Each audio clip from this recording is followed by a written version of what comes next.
All right. On today's episode, I welcome on a very special guest and a really good friend of mine, someone that's been on my past podcast and a while ago. He is Kyle Randall. He's the owner of Game Winner Basketball. Kyle, how are you? Good, I'm good. Can't complain. Yeah, man, this is awesome to actually do like a video conference with you. I think before we used to do just the good old fashioned audio, and now I think's kind of upgraded to the video. It's great to Yeah, see your man. face, and how's everything going on your end? Everything's going well, Just finished up basketball season and getting a chance to watch my little brother play in the G League. So everything's going good. That's awesome. Yeah, yeah. So you're in Long Island right now. What's it like to see Craig be in the G League and see what he's been through in his journey? It's been amazing, to be honest. I was never able to watch him play in college, like up in person.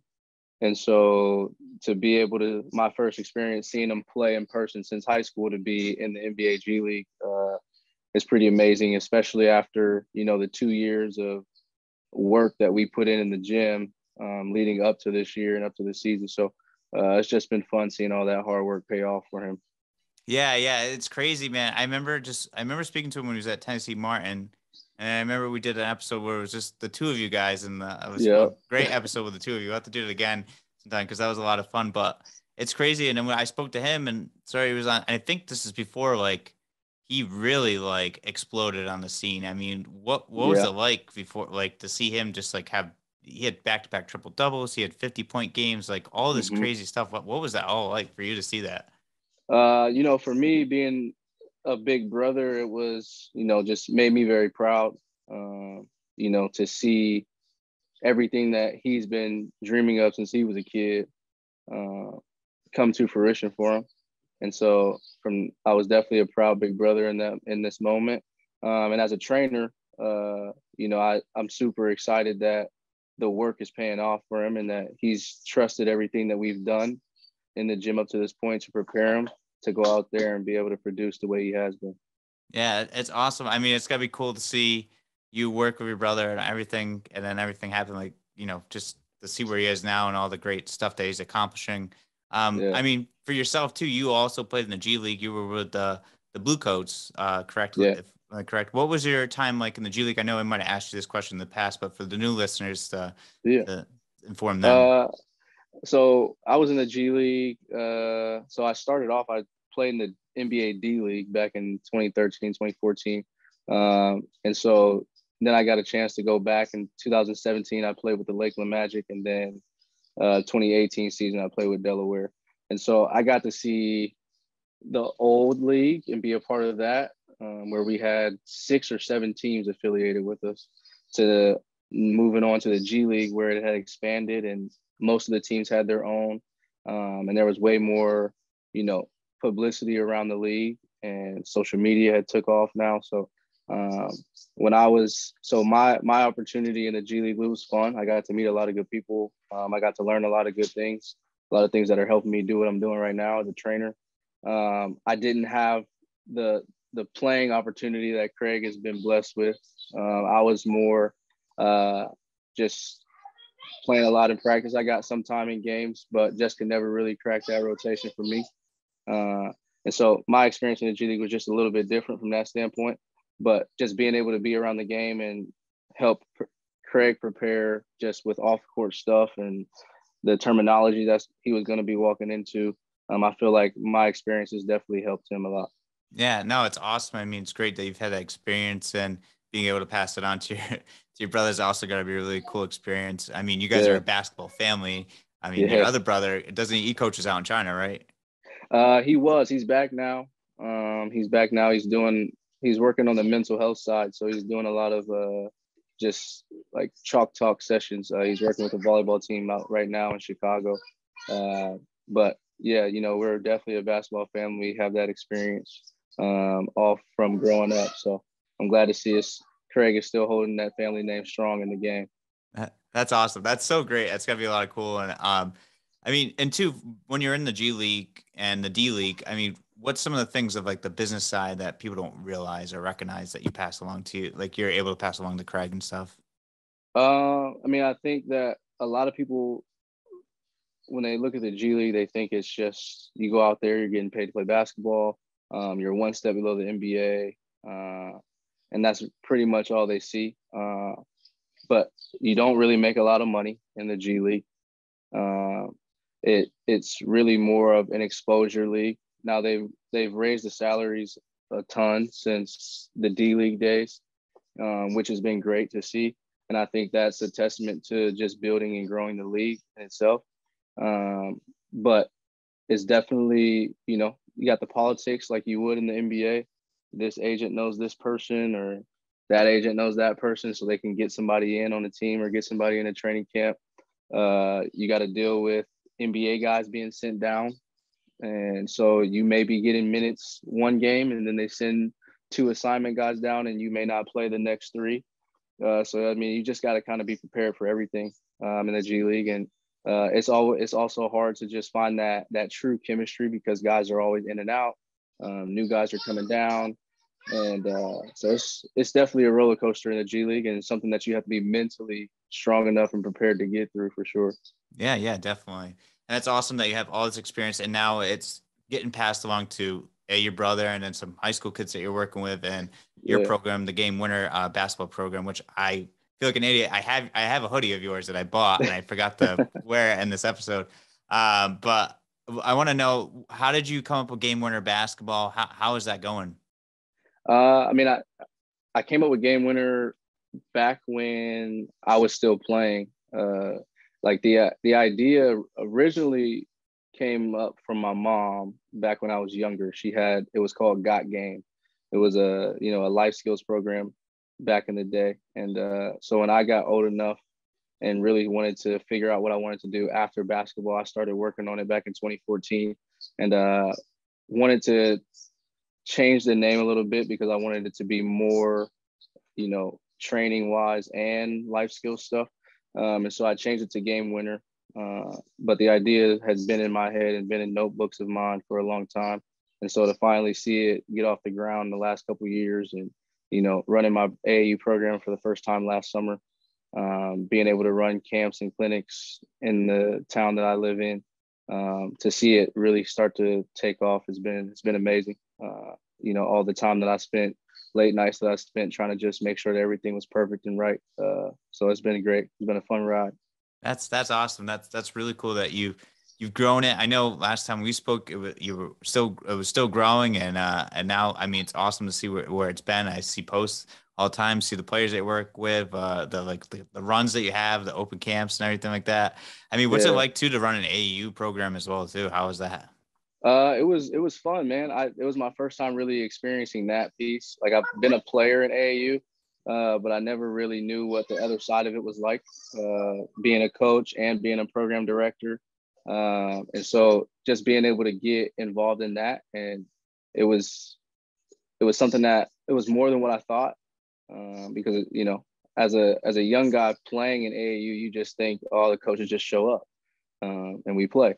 But it definitely was a lot more behind it. Being that program director, having to deal with the logistics of everything, setting up hotels, setting up flights, setting up tournaments, talking to tournament directors, trying to make sure that, you're in a competitive pool and all that kind of stuff. But it was definitely fun to just be a part of that grassroots program, in that grassroots environment.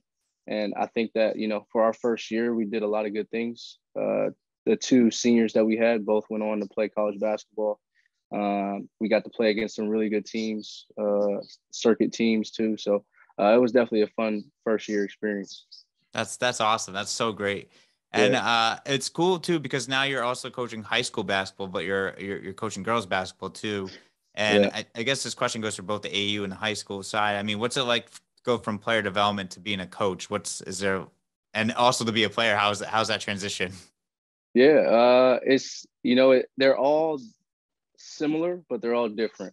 As a coach, it's more managing personalities, managing the game, X's and O's, things like that.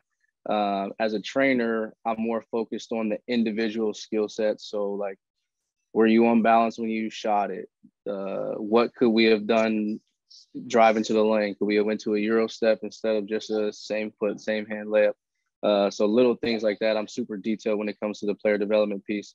But when I'm coaching, I gotta take that hat off and go more expand that approach a little bit and just kind of look at it from all five players' perspective. So, are you in the right spot when this person has the ball in the wing? Are you cutting when you need to cut? Are you setting good enough screens? Things like that. So, and then as a player, I think that just helps me in both of those. Be able to relate to the players that I coach and that I train. I kind of know what they're going through and what it feels like to be a player. So I can just kind of share my experiences that I had when I played while being a coach and a trainer. So I think it helps me. That's awesome. Yeah, yeah. I mean, it's definitely great. I mean, you have all this experience, and it's cool that it's all into a coaching, and you're using it as a coach and being able to give, your team the experience and the knowledge and the know-how how to, get into the right spots to be successful, and learn all the plays. What was it like? Coaching the high school this year. How was the experience? How did your team do this year?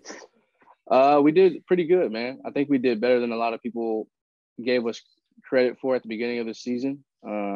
We ended up losing to the number one team in the state, Wow. and then bounced back with a win, and then had to play against the team that finished fifth in the state. So, I mean, we had two really tough games, but the growth that the girls had throughout the year was great to see. They put a lot of time in. I asked them to do a lot of different things that they weren't asked to do in previous years. We played a whole new system that they weren't used to. And so, to watch where we started and saw how we finished, it was just amazing. It was a great group. They were super fun to coach, great attitudes. They all cheered for each other's successes. So I couldn't have asked to have a better group for my first year of coaching high school basketball. That's awesome. Yeah, it's got to be such a cool experience to coach your first year and have a great group to help with that and help you want to come back to it. Absolutely, man. Absolutely. Definitely. I also want to inform the listeners, it's not a ghost that the curtains are moving. It's Kyle's son. Yeah, my son's running around here in the background. So, yeah, he's up full of energy, man. Full of energy. Oh, I love it. It's cute. Yeah, I know. I know. Craig had mentioned in the last episode he just loves spending time with Cash. Yeah, man. Cash and Craig are they're like peanut butter and jelly. They're best friends, and so I'm glad that I was able to bring him out to Long Island with me and watch Craig play in person and to be able to just spend some time with Craig during the season. So That's awesome. That's great. Yeah, just wanted to let people know. I just saw all the curtains moving. yeah, man. There he goes right here. So Yeah, he's so cute. And you're also gonna have another kid, correct? yeah, my daughter, she's due in May, and so that'll be fun. I'm glad I got some experience coaching girls basketball under my belt. So now I feel a little more prepared for when she gets older, to coach some of her teams as she grows up. Because I'm definitely putting the ball in her hand for sure. That's awesome. Well, congratulations on I that and appreciate it. being a dad of two. I'm Yeah, sure you're gonna have your hands full and try to get the best night's sleep you can get while you can. man, I'm gonna try to. I'm definitely gonna try.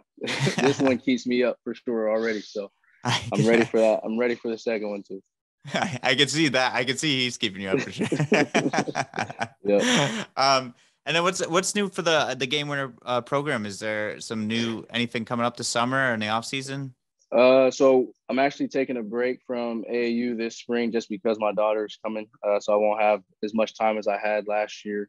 But I'm definitely trying to build, what we're doing outside of the AAU space, which is really try to build a platform for high school players to connect with college coaches, and expand their recruiting. And so I've been calling it Hoop Talk. It's kind of the new uh, subheading under Game Winner Basketball right now. So I write articles, about players, and then I'm starting rankings out in Southwest Washington as well, to just bring some more, eyes to that region of Washington. Washington is a hoop state, but a lot of what people know is like just the Seattle area, because that's where a lot of NBA players come from. That's where the biggest and best schools are from, and the top players from Washington are usually from there too. And so I really would just want to bring a little more eyes to the Southwest region, of the state, because there's hoopers all across it, but there's definitely a lot of good players in the area and region that I live in.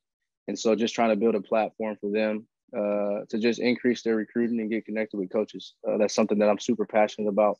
I think that there's a lot of resources out there for kids who take advantage of kids and are out there for the money. And I want to come in and try to change that. I love it. I think that's such a great idea and such a great way to approach it. And I think just being able to get more eyes on the kids you work with and, you know, where you are in Washington, just makes a lot of sense. I think that's such a great thing. And how did you come up with the idea? Were you just sitting around thinking about it on the plane? Like, where did that all come from?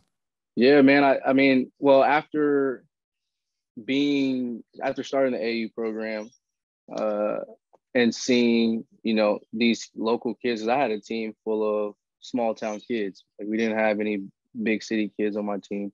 All came from small schools. And to see them go out there and compete against these ranked guys, and play well against them. And we're playing against kids who have offers, and none of my kids have any offers. I just wanted to figure out a way to change that. And so what I knew was that, you know, in the bigger cities, they have the rankings and they have all these platforms that blast them and give them exposure and things like that. And the kids in the smaller towns just don't have those same resources. And so I wanted to be able to bring that to them. And I felt like with my basketball network, my knowledge and my experiences, that I could definitely bring a little something to the region that could help. And so, like I said, I didn't want to get into it for money or to boost my own stock. Like, I would much rather my name be left off everything. I just want to help the kids. And so I don't charge kids to call coaches. I don't charge kids to, you know, put out film and send out film to coaches. That's not what I'm about. I just want to help them get in touch with as many college coaches as possible, and try to, you know, give them that platform to get some more exposure. Yeah, I love it, man. So honestly, you're one of the best at that. For all the listeners know that there's a kid that reaches out and asks me if I can help him recruiting. Kyle is my guy that I reach out to because he helps me out a lot. And he's all about the kids. He really is. He's on, like, you are a true blue person of who you are, of what you say, because like you stick to your word and you are like, you can tell by the passion, the way you talk about it, but just from knowing you and seeing how you promote the kids and everything like that. Yeah, I I mean, appreciate that. you're a great person. So like the world needs more people like you to help these kids get recruited. I know we just had a conversation off air about recruitment and Yeah. everything. I mean, Yeah, man. what's your thoughts on that? I mean, what's the message like with the recruiting with transfer portal and stuff like that? Yeah. I mean, I think right now, it's really tough for high school kids right now. If they don't already have offers, it's going to be tough for them to really bring in new ones, just because of the transfer portal. Schools at every level are looking into the transfer portal, trying to get older and trying to win now. And because there's so much movement, uh, up at those higher levels. I mean, Yeah. you got players who commit to and go to D1 schools who really aren't D1 players, so that when they get there, they sit the bench and they don't play, or they get recruited over, and so they want to leave. And a D1 bounce back, you know, it looks better than a kid coming out of high school. Yeah. And so, you know, coaches kind of get caught up in that. And we were just talking about Chattanooga. They had 8 Division I transfers on their team, and they just won the SoCon championship. So that right there doesn't help the high school kids' case. You know, that's a Yeah. team that went for the transfer portal, went all in the transfer portal, got 8 transfers, and ended up winning their conference tournament the next year. And so that just goes with the current theme of the recruiting climate right now, which is, if we can go get guys who can help us win right now, who have the experience of playing in college basketball already, then let's go take that route rather than going to get a kid that's coming out of high school who may be lacking in some strength, or doesn't know the college game, or, you know, isn't used to doing the 6 a.m. workouts and the going to class and the going to study table and just that whole schedule that comes with being a college athlete. why not just go get one who's already has that experience over somebody who doesn't? And so it's tough, but I think that there are definitely still routes and for players coming out of high school to be able to find the right fit and find the right school. It just might not be what they initially envisioned. So Yeah, it's a tough atmosphere for sure. It's a tough landscape and environment of everything. I know I've had these conversations with a couple of kids as well too, where it's just like I spoke to a D1 coach here and a D1 coach there, and they said the same thing. It's just like they're looking at the transfer portal first, and I don't. Do you think there will ever be a change, or like how do you think that would ever like play out, or do you like? I mean, I don't think that it will change until a rule change comes into play. Yeah, That kind of stops kids being able to get in the transfer portal and play right away. But I mean, to me, I feel like you should be allowed to do that. I mean, coaches don't have to sit out when they decide to leave a school. They yeah, get to go coach right away. And so I think that the players definitely deserve that freedom to choose where they want to go, and not have to be penalized by sitting out a year to do it. And now I think you can put a little, like, some restrictions around it, like transferring within your same conference. You shouldn't be able to play right away. yeah, Uh, or, transferring into a same region. I don't know how they would do it, but just figuring out some sort of restrictions to put on it. But I do think that kids should definitely be allowed to play right away, because, I mean, sometimes it just doesn't work out. yeah, You made a bad decision, or it was a bad fit. It didn't work out. You're not, it's not about playing time sometimes. Sometimes it's kids are homesick. They want to come back closer to their family. Sometimes a coach could have lied to you and said that you were going to play 30 minutes a game, and you get there and you play 5. yeah, So, I mean, you never know what the situation is. And so I think that just being able to have that ability and that option to transfer and still play right away, I think that helps out a lot. And I just hope that kids start to really look at all of their options coming out of high school. It's not just about D1, D2 basketball, D3 basketball, NAIA basketball, JUCO basketball. They're all, good levels, yeah, and pros come out of all of them. I mean, was it 2 drafts ago? There was a kid who got drafted from a JUCO. yeah. So, I mean, if you're good enough, they're going to find you. Uh, and there's nothing wrong with any of those levels. It's high level basketball all over in every division. So I think they just have to kind of open their minds to new ideas about recruiting. It's not all about D1 or bust anymore. Yeah, no, you're absolutely right, and I think I saw something that said if you're D1, D2, D3, NIIA or JUCO, you won. You like won. Yeah, You got yourself a almost pretty much a free ride to go to school, and you get school absolutely, paid man. for in some sort of way, and there's a small percentage of us who get to play at that high level or get to play at the next level. It's not everyone gets to play at that next level, so I Yeah, mean, man. yeah, It's just being able to prolong your basketball career is a blessing in itself.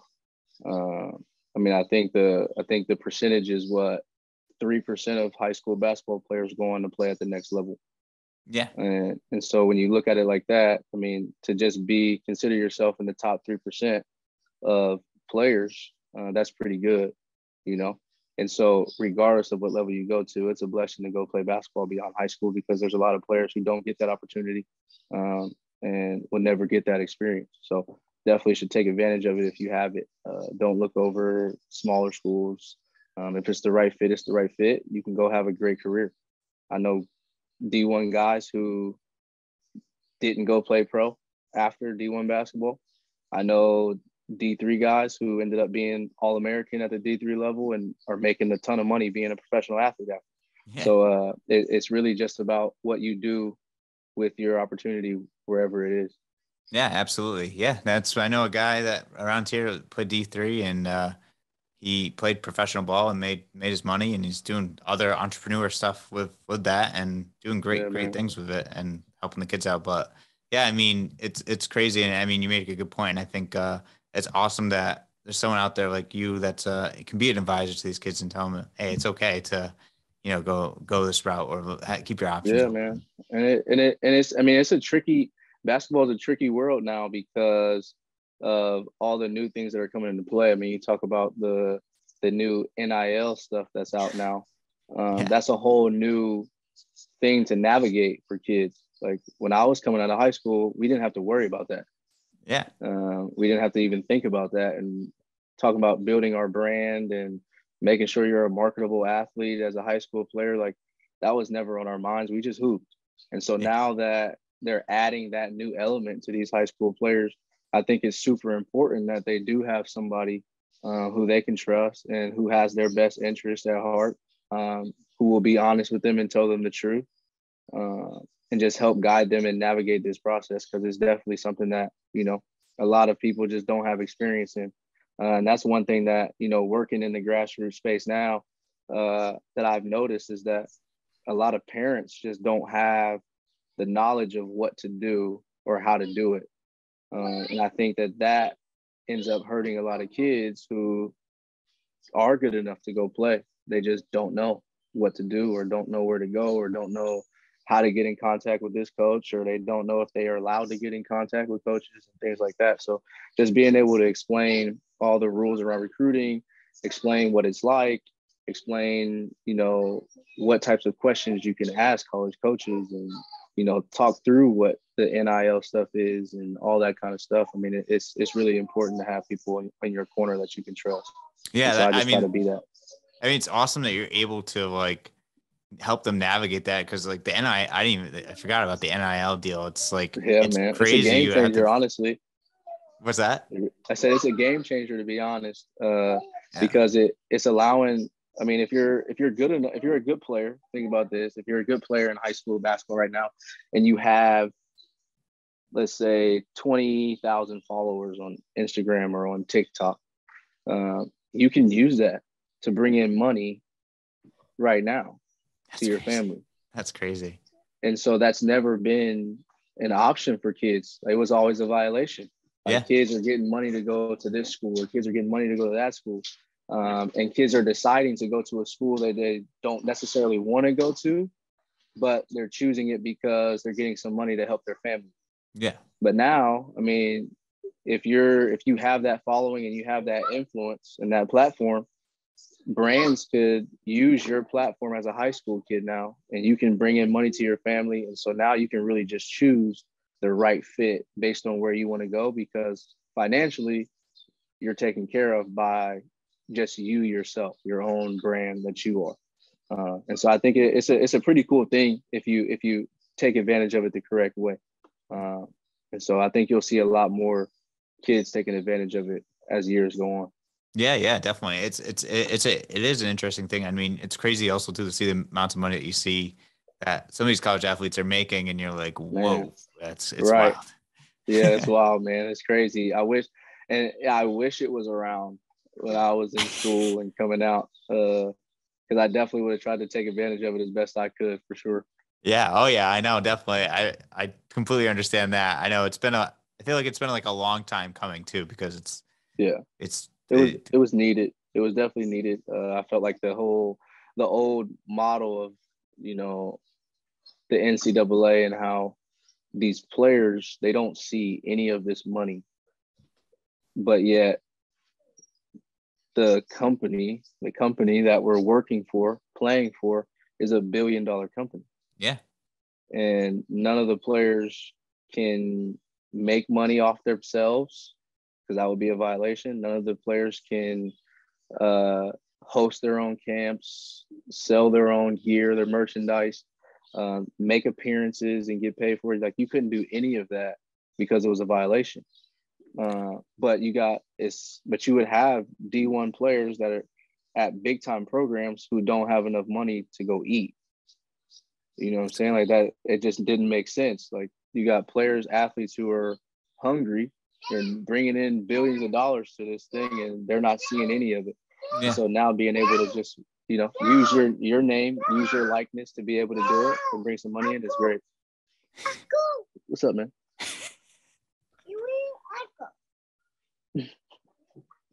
Asking for his uncle. Oh, go figure. Right. Right. Yeah, no, I mean, it's definitely a different atmosphere. And I forgot which player it was. He played for UConn. I can't, was it Shabazz Napier who brought Shabazz up? Napier. Yeah, he Yep. couldn't eat because, and then Hmm. people are like, why doesn't he get a job? Well, I mean, you don't realize that playing a college sport is a part-time, is your job. And it It isn't. really is. And you know, especially when you talk about the D1 level, or the high D2, the scheduling is something that a lot of high school kids aren't prepared for either. And that's something that I try to talk to them about. Like, are you prepared to go to a 6 a.m. class or a 6 a.m. weightlifting program, and then eat a little breakfast, go to class by 8 a.m., get done by 11 a.m. You got to go to study table by noon, from noon to 1 or noon to 2. Then you got practice from 3 to 5.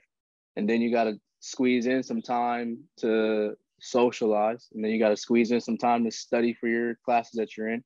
And then you got to squeeze in some time to get some extra work in, or you're going to get recruited over. And so by the time you add up all those hours, you're looking like a 6 a.m. to 8 p.m. day, or a 6 a.m. to 9 p.m. day. Like, when is there time to go work a job and make some extra money? Yeah.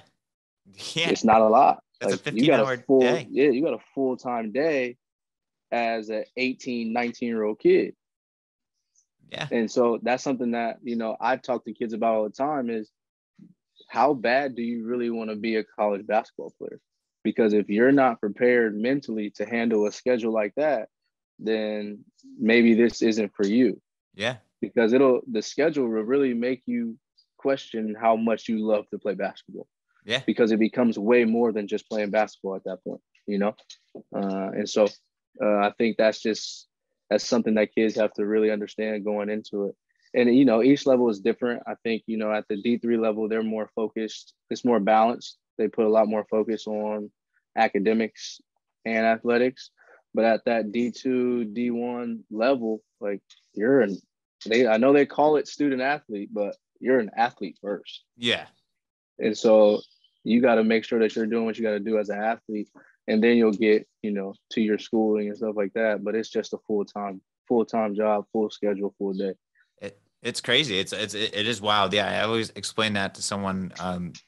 I dabbled a little bit in like Division 3 sports, and I felt like that was a job. And then like, Mm-hmm. and then I hear from like yourself who played Division 1, and then as well as like some other guys who played Division 1 I've spoken with. It's like, they're like, man, it's crazy. Like, I had to get off of this, do this, this, and this. And I'm like, oh my Yeah, God. man, Like, it's a grind for yeah, sure. yeah. Like, no wonder why.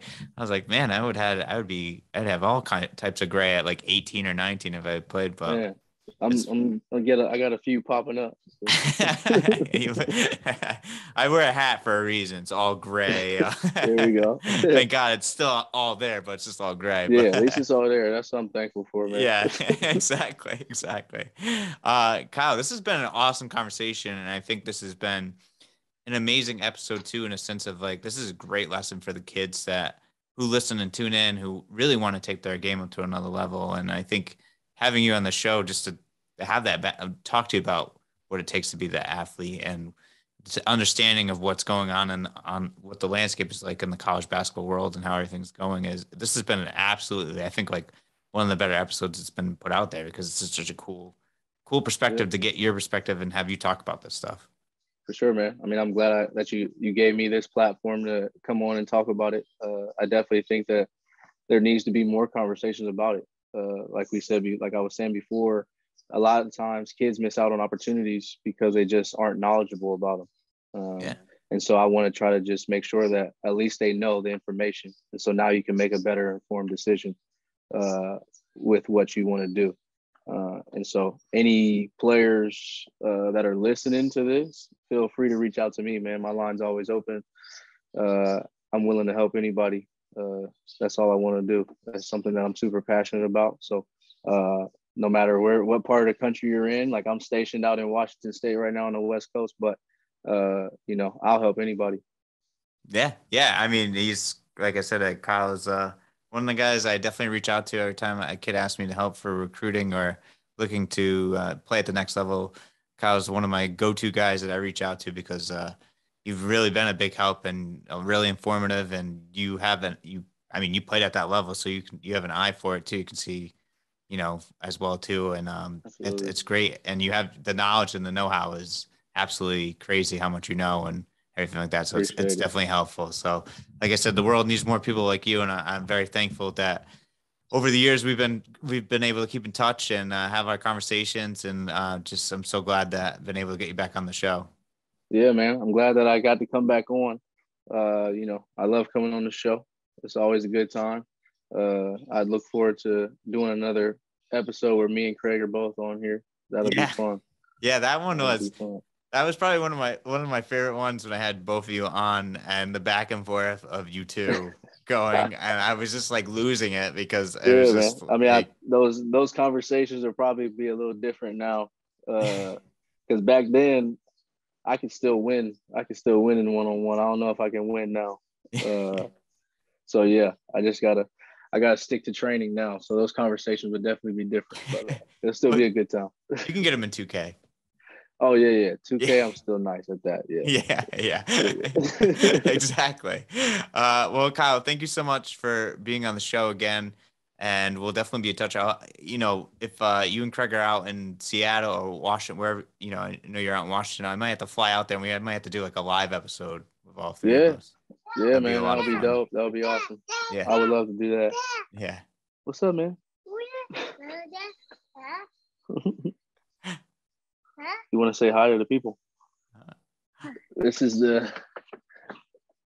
say Hey, hi. hi, Cash. You getting to see your uncle this weekend? This week? Yeah, yeah. Are you Yep. excited to see him? Yeah. He knows the mom is coming. She's on her way. She's on a plane right now. Oh, really? Yep. Oh, that's So he's awesome. excited about that too. So yeah. That's great. Well, Kyle, thank you so much, man. Yeah, for Appreciate your sure, man. time, and anything I can do for you down the line, let me know. Yeah, for sure, man. Sounds good.